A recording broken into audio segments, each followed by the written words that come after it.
64 योगिनियों के नाम तो आपने सुने ही होंगे। मैंने अपने इस चैनल पे आप जाके देखेंगे तो इस पे एक वीडियो डाला जिस पर आपका बहुत प्यार मिला, उसमें बहुत अच्छे व्यूज आए हैं, लोगों ने उसको बहुत पसंद किया है। यदि आप मेरे चैनल पे जाकर के पॉपुलर वीडियोस देखेंगे तो आपको वो वीडियो जरूर दिखेगा। अब 64 योगिनियों का नाम सुनना बहुत अच्छा होता है, ये सभी जानते हैं और लोग आजकल सुन भी रहे हैं। हालांकि ये ज्ञान बहुत पुराना है, लेकिन अब लोग इससे अवगत हो रहे हैं। लेकिन ये जरूरी नहीं कि सारी की सारी 64 योगिनियां आपको फल अच्छा ही देंगी। अब ये इस बात पर निर्भर भी करता है कि आप कौन सी योगिनी का नाम ले रहे हैं। यदि आप पूरे 64 का सुनते हैं तब तो आपको फल अच्छा मिलेगा। यदि आप किसी एक योगिनी का नाम लेकर के उसकी चैंटिंग कर रहे हैं तो ये जानना आपके लिए अति आवश्यक है कि वो योगिनी किस ग्रुप से, किस समूह से आ रही है। ऐसे वो सौम्य प्रकृति की है, वो तामसिक प्रकृति की है या राजसिक प्रकृति की है। अगर आप ये नहीं जानते हैं, आप उसकी चैंटिंग कर रहे हैं तो आपको अच्छे फल भी मिल सकते हैं और आपको बहुत बुरे फल भी मिल सकते हैं। ये जानने के लिए आपको ये जानना अति आवश्यक है कि 64 योगिनियां कितने समूहों में बटी हैं, कौन से समूह की क्या प्रकृति है, हमको किस योगिनी का नाम जपना चाहिए और किसका नहीं जपना चाहिए। चलिए वीडियो को शुरू करते हैं। नमस्कार दोस्तों, मैं अंजलि सक्सेना स्वागत करती हूँ आपका अपने चैनल पर। सबसे पहले ये जानते हैं कि 64 योगिनियों को हम कितने समूह में बांटते हैं। 64 योगिनियां 8 समूहों में बटी है, ये अष्टमातृकाएं कहलाती हैं। इन एक समूह में 8 योगिनियां हैं। 8 × 8 64 हो गया। अब ये समूह हर समूह की एक प्रकृति होती है। जैसे केमिस्ट्री में आपने देखा होगा कि हर ग्रुप की एक प्रॉपर्टी होती है और सारे ग्रुप में वो प्रॉपर्टी पाई जाती है। ठीक वैसे ही हर योगिनी के ग्रुप की एक प्रॉपर्टी होती है, एक लक्षण होता है, इनकी प्रकृति होती है और वो प्रकृति हर योगिनी में पाई जाती है, उस समूह की हर योगिनी में पाई जाती है। अब कोई भी योगिनी का नाम जपने से पहले आपको ये जानना आवश्यक है कि वो योगिनी जो है वो किस समूह में आ रही है।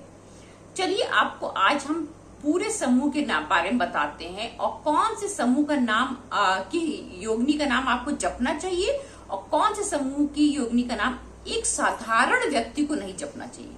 जब तो आप किसी भी योगिनी का नाम जपते हैं, परंतु एक जो साधारण व्यक्ति होता है, जो ग्रस्त जीवन वाला व्यक्ति होता है, वो हर योगिनी का नाम नहीं जप सकता। जो तामसिक प्रकृति की योगिनियां होती हैं, उनकी शक्ति इतनी ज्यादा होती है, वो क्रूर होती हैं, उनको तांत्रिक ही संभाल सकता है, एक साधारण व्यक्ति नहीं संभाल सकता। वो अगर इन योगिनियों का जाप करेगा तो वो बीमार पड़ जाएगा, उसका पूरा परिवार भी उसका दुष्परिणाम भुगतेगा। इसलिए आपको बहुत सतर्क होकर के योगिनी का नाम जपना है। आज हम जानेंगे कि कौन से समूह में कौन सी योगिनी होती है, सौम्य समूह कौन से होते हैं, हम इनमें से कौन सी योगिनी का नाम जप सकते हैं। 64 योगिनियों के समूह बताने से पहले आपको ये भी बता दें कि जैसे 64 योगिनियों का समूह होता है, वैसे ही 64 भैरव भी होते हैं और 64 भैरवों की पत्नियां ही ये 64 योगिनियां होती हैं। अगले वीडियो में मैं 64 भैरव के बारे में आपको पूर्ण ज्ञान दूंगी। चलिए अभी जानते हैं 64 योगिनियों के समूह के बारे में। पहले समूह के बारे में जानते हैं। पहला समूह जो है उसकी अधिष्ठात्री योगिनी है ब्रह्माणी। ये समूह सौम्य समूह है। यदि आप इसमें से किसी भी योगिनी का नाम जाप करते हैं, चैंटिंग करते हैं, तो आपके घर में सुख समृद्धि आएगी, आपके सात्विक विचार हो जाएंगे और आपके घर में शांति, अच्छी खुशियां आएंगी। सात्विक लोगों के लिए, ग्रस्त जीवन वालों के लिए इनमें से किसी भी योगिनी का जाप करना बहुत फलदायी होता है। इस समूह में और योगिनियां कौन कौन सी आती हैं, चलिए जानते हैं। इसमें और योगिनियां आती हैं। ब्रह्माणी समूह है, ये श्वेत वर्ण वाला समूह है। इसमें और योगिनियां जो हैं वो है सरस्वती, वायुवीणा, अदिति, वाद्य रूपा, अभया और सर्वमंगला। दूसरे समूह की अधिष्ठात्री देवी है देवी महेश्वरी। ये भी सौम्य समूह है। इन देवियों का, इन योगिनियों का रंग हल्का नीला है। ये आपको सौम्यता प्रदान करती है, खुशियां देती हैं, आपको अच्छे फल देती हैं यदि आप इनमें से किसी भी योगिनी का नाम जाप करते हैं। साधारण व्यक्ति जो लोग गृहस्थ जीवन में हैं वो इनमें से किसी भी योगिनी का जाप कर सकते हैं। चलिए अब इस समूह में आने वाली योगिनियों का नाम जानते हैं।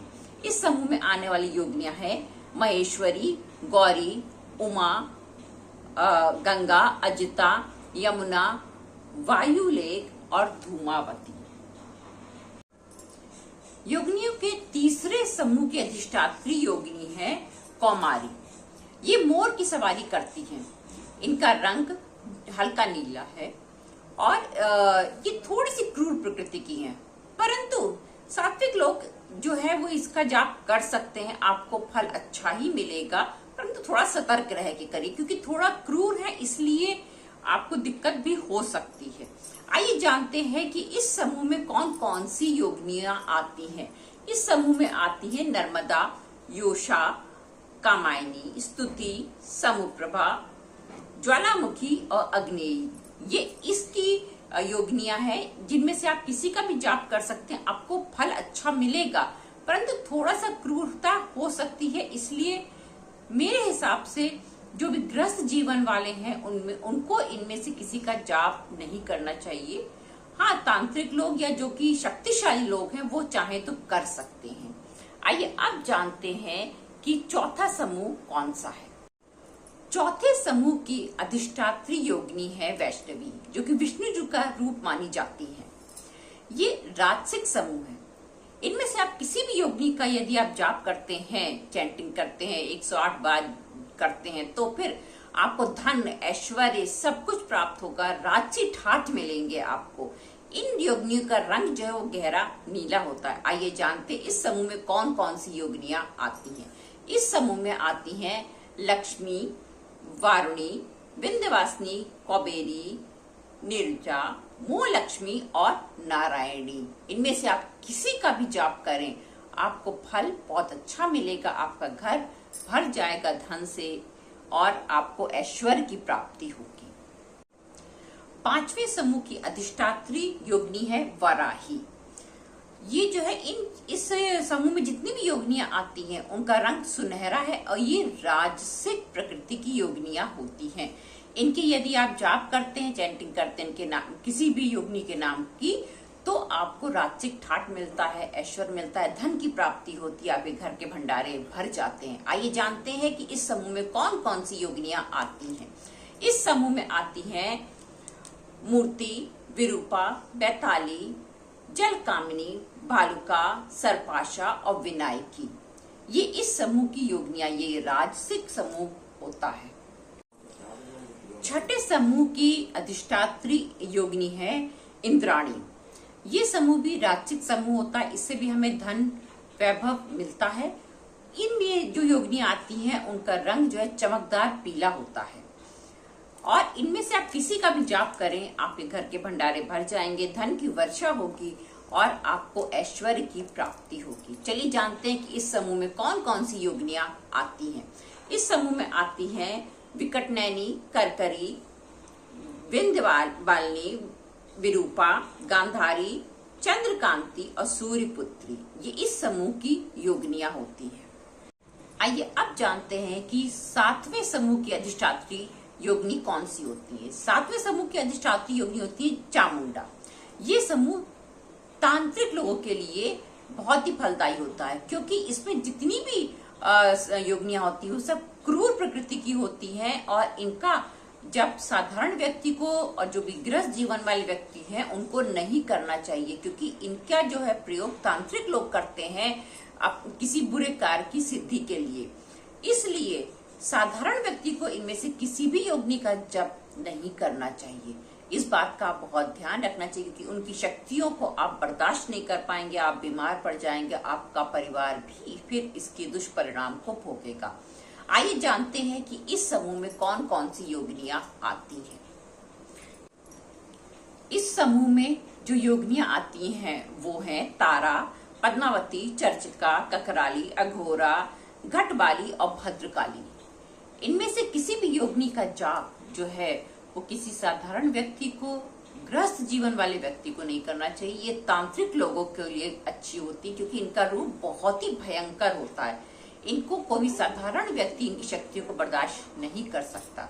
आइए अब जानते हैं 8वें स्वरूप के बारे में। 8वें समूह की अधिष्ठात्री योगिनी है चंडी, जिन्हें हम दुर्गा महामाया के नाम से भी जानते हैं। ये सारी योगिनियों में सबसे बड़ी योगिनी होती है। बाकी सारी योगिनियां 2 हाथ वाली या 4 हाथ वाली होती हैं, परंतु ये 8 भुजाओं वाली योगिनी होती है। और सारी योगिनियों में इनका नाम सर्वप्रथम आता है, ये है चंडी योगिनी। आइए अब जानते हैं कि इस समूह में कौन कौन सी योगिनियां आती हैं। ये समूह जो है वो तामसिक प्रकृति का होता है। इसमें जो भी योगिनियां आती हैं वो तामसिक प्रकृति की होती है, इसलिए इनका जाप और पूजा जो है वो तांत्रिक लोग करते हैं। ज्यादातर जो भी तंत्र विद्या को जानने वाले हैं या तंत्र विद्या में विश्वास रखते हैं, तांत्रिक पूजा करते हैं, वो ही इसको करते हैं। और साधारण व्यक्ति को, गृहस्थ जीवन वाले व्यक्ति को इनमें से किसी का जाप नहीं करना चाहिए। जाप करते हैं तो आपके अंदर सहने की शक्ति होनी चाहिए ताकि आपको इसके दुष्परिणाम ना भुगतने पड़े। आइए अब जानते हैं कि इस समूह में कौन कौन सी योगिनियां आती हैं। इस 8वें समूह में आती हैं छिन्नमस्तिका, नरसिंही, कामाक्षी, महाकाली, महामाया, घटवारा और बहुरूपा। ये योगिनियां बहुत ही क्रूर प्रकृति की योगिनियां होती हैं।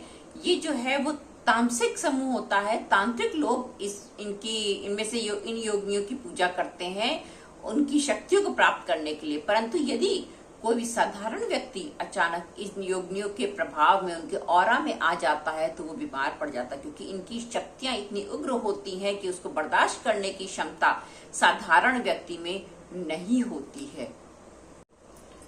ये योगिनियां जो है वो इतनी शक्तिशाली होती हैं और इतनी अपने अंदर शक्ति रहती है, कहीं भी विचरण कर सकती हैं। कोई भी देवता इनको आने जाने से रोक नहीं सकता। ये किसी को भी वश में कर सकती हैं और इनकी पूजा करने से बहुत फल मिलते हैं। परंतु पूजा करते समय या इनकी चैंटिंग करते समय, इनका जाप करते समय आपको ध्यान ये रखना है कि आप कैसे हैं।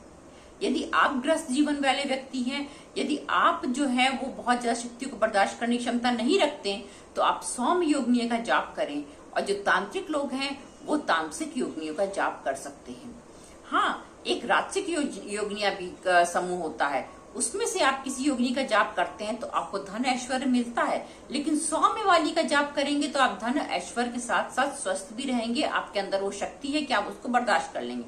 परंतु यदि आप क्रूर वाले की जाप करेंगे तो आपको शक्तिशाली होना पड़ेगा, तभी आप उनका जाप कर सकते हैं। ऐसा भी होता है कि कुछ योगिनियां ऐसी होती है जिनके 2 या 3 नाम होते हैं। इसलिए यदि कोई ऐसा नाम आपने सुना हो जो इसमें ना आया हो तो कंफ्यूज मत होइएगा। ऐसा होता है कि एक योगिनी के कई नाम होते हैं, कोई दूसरा नाम बता रहा होता है कि और मैं कोई दूसरा नाम बता रही हूँ। एक बात का आपको और ध्यान रखना है कि इनमें से आप किसी भी योगिनी का एक दीपक जला करके आप जाप कर सकते हैं, ये प्रसन्न हो जाएंगी। परंतु आपको ये काम घर के अंदर नहीं करना है। योगिनियों की स्थापना घर के अंदर नहीं होनी चाहिए। घर के बाहर ही आप इन योगिनियों के जो मंदिर होते हैं उसमें जाइए या कहीं पर भी जाइए, वहां पर जाप करिए। लेकिन योगिनियों की स्थापना आपको घर के अंदर नहीं करनी है। आप मंत्र चैंटिंग कर सकते हैं, किसी योगिनी के नाम की चैंटिंग कर सकते हैं, पर योगिनियों की स्थापना घर के अंदर नहीं होनी चाहिए। इस बात का आपको ध्यान रखना है। उम्मीद है आपको ये जानकारी पसंद आई होगी। यदि पसंद आई हो तो एक लाइक अवश्य कीजिएगा, मेरे चैनल को सब्सक्राइब कीजिएगा, मेरे वीडियो को शेयर कीजिएगा और इस वीडियो को स्किप करके मत देखिएगा। ये आपसे मेरी रिक्वेस्ट है। Thank you.